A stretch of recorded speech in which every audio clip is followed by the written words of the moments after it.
phía bởi Đại Tây Dương và Ấn Độ Dương và có sự đa dạng về văn hóa, ngôn ngữ, tôn giáo cũng như các dân tộc. Được mệnh danh là đất nước kim cương, Nam Phi chắc chắn sẽ khiến bạn choáng ngợp và thích thú giữa biển kim cương lộng lẫy. Du lịch Nam Phi, bạn còn có thể khám phá những ngọn núi cao hơn 3.000 mét, những bờ biển trải dài đầy nắng và gió. Giữa những dãy núi và bãi biển ấy là những đồng cỏ và sa mạc hút tầm mắt. Ngoài ra, Nam Phi còn nổi tiếng là một trong những nơi sản xuất rượu vang lớn nhất thế giới với những loại rượu vang hào hạng. Với vị trí địa lý thuận lợi nên thời tiết khí hậu ở Nam Phi thường mát mẻ quanh năm. Do đó bạn có thể thực hiện chuyến du lịch Nam Phi vào bất cứ thời điểm nào. Thời điểm lý tưởng để đi du lịch Nam Phi là vào mùa xuân, khoảng tầm tháng 9 đến tháng 11. Lúc này thời tiết rất mát mẻ, dễ chịu nên bạn có thể thoải mái khám phá thiên nhiên đặc sắc nơi đây. Nếu muốn, bạn cũng có thể đến đây vào mùa đông, khoảng từ tháng 6 đến tháng 8. Đừng quá lo lắng vì mùa đông ở Nam Phi không có tuyết rơi và cũng không quá lạnh buốt. Là một trong những thành phố tuyệt vời nhất của thế giới, Cape Town là điểm đến không thể bỏ qua khi đặt chân đến lục địa đen. Tại đây bạn không chỉ được hòa mình vào đời sống của người dân bản địa để tìm hiểu những nét đẹp văn hóa độc đáo, mà còn có thể khám phá rất nhiều địa điểm hấp dẫn. Tạo hóa đã ban cho nơi đây những cảnh quan thiên nhiên vô cùng đa dạng như sườn núi Bàn hay vườn bách thảo Kitten Poch tuyệt đẹp. Ngoài ra, bạn có thể đến với Cape Point, nơi trú ngụ của rất nhiều động vật hoang dã và thảm thực vật đa dạng.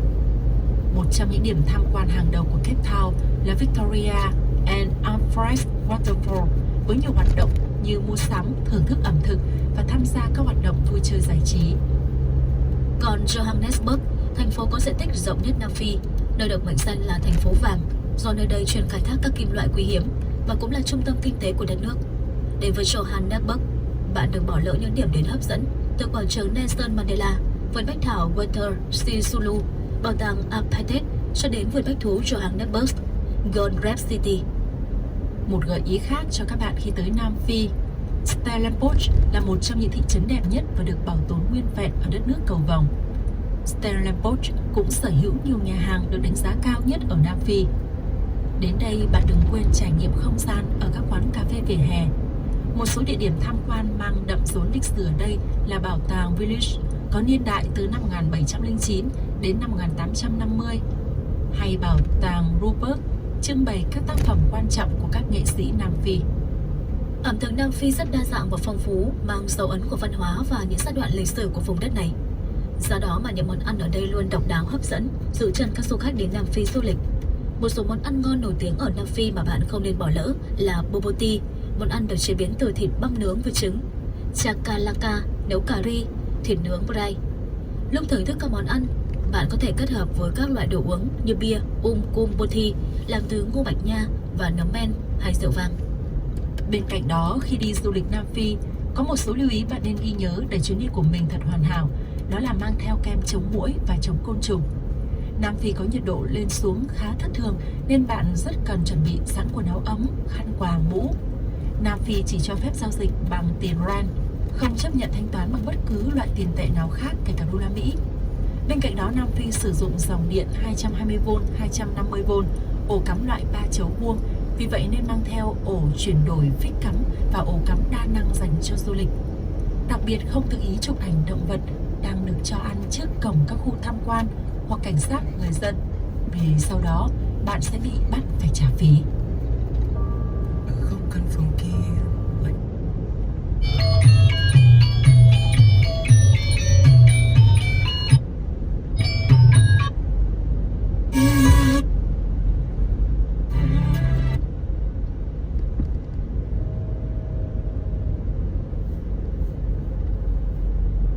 Sekian acara Warta Berita dari Radio Suara Vietnam.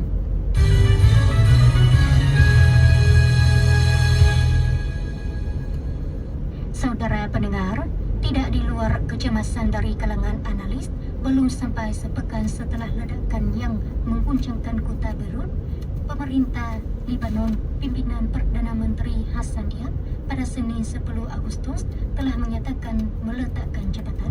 Menterang arena politik negara Timur Tengah ini terperangkap ke dalam satu krisis yang menyeluruh dengan hasil yang sulit diduga. Berikut ini penyiar Embu menyampaikan ulasan VV dengan judul Lebanon tenggelam ke dalam krisis setelah ledakan yang mengerikan.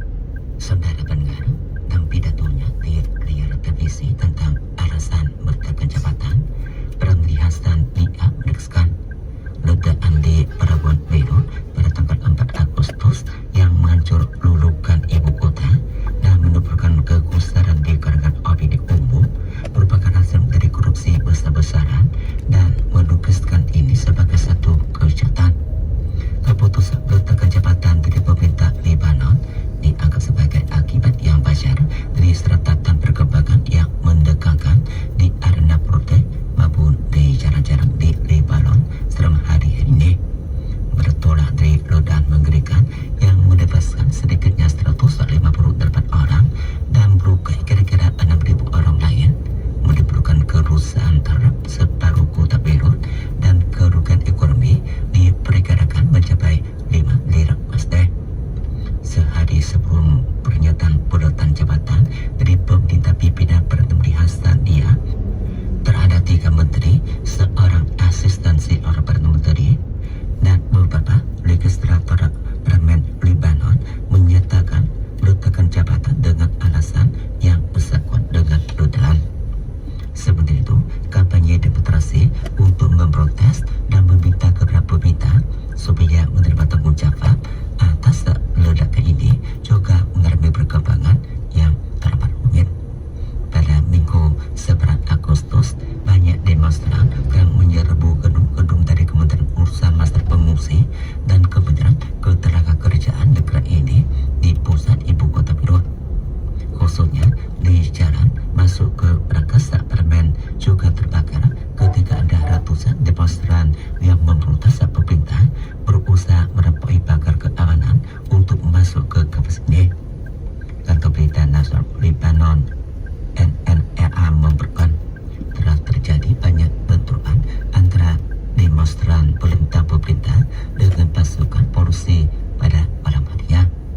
Pasukan polisi dianggap menggunakan gas air mata untuk membubarkan kerumunan demonstran di jalan-jalan, khususnya di berbagai markas pada putih. Sebelumnya, pada tanggal 8 Agustus, ribuan demonstran